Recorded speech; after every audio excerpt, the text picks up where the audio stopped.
Here with reaction, Oklahoma Senator Markwayne Mullins. Senator, welcome back to the program. As far as I'm concerned, there are a few things that need to happen. There are now 82 senators that have signed on to a massive sanctions bill. I think that has to happen. Two, I think we must insist that Europe stop funding this war machine of Putin and stop buying energy from Russia.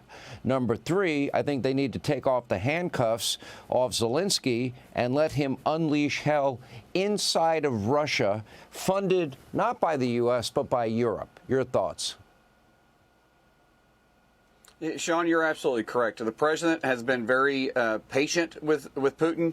And I get it, the reason why he did. I mean, we saw how much patience Reagan had with Gorbachev. At the same time, he's trying to clean up a mess that he didn't start, right? I mean, this war would have never taken place if Trump would have been in office, but now it is. He's been very clear, Sean, from day one, he wanted the killing to stop. He's tried to work with Putin. His patience is running thin, and you and I know President Trump personally. When he's done with you, he's done.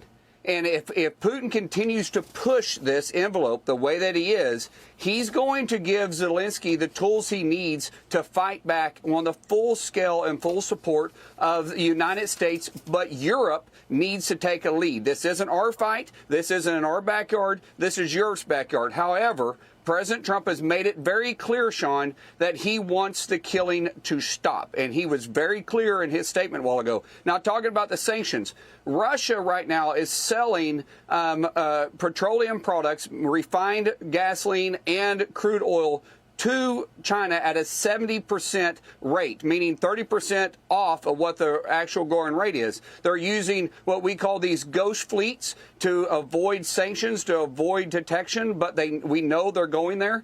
Lindsey Graham, myself, and a few other senators led this sanction bill.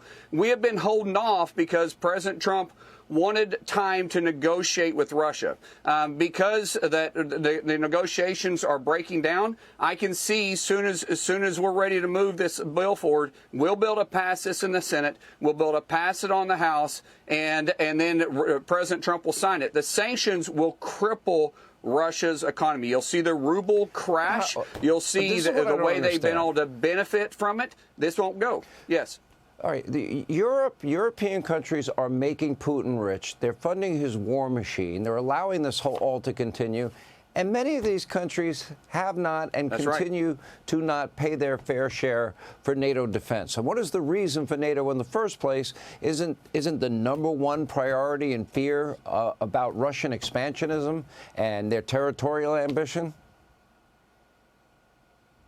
It 100% was.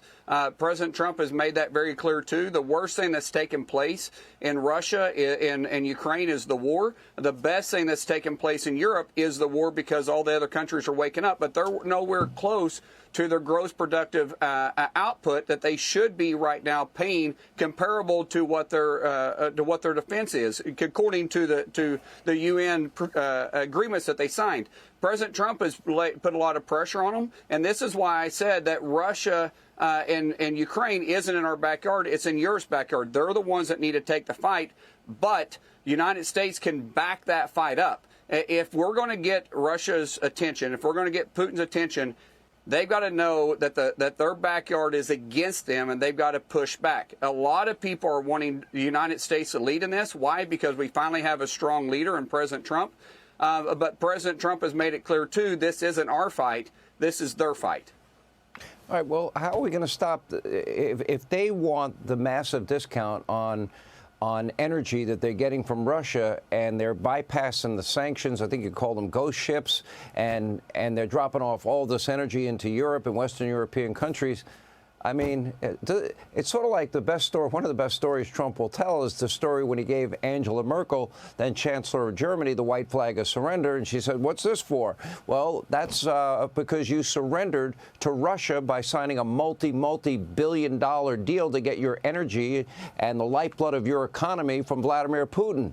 So it seems like they're hell-bent on having it both ways, and it's not going to work out that well for them in the end.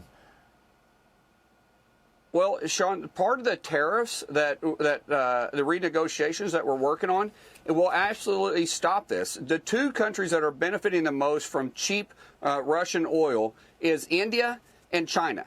The new trade deal that we're working with India and we're working with China would prevent them from doing this and doing business with countries that the United States put sanctions on, which is why Russia is also trying to negotiate with us at the same time.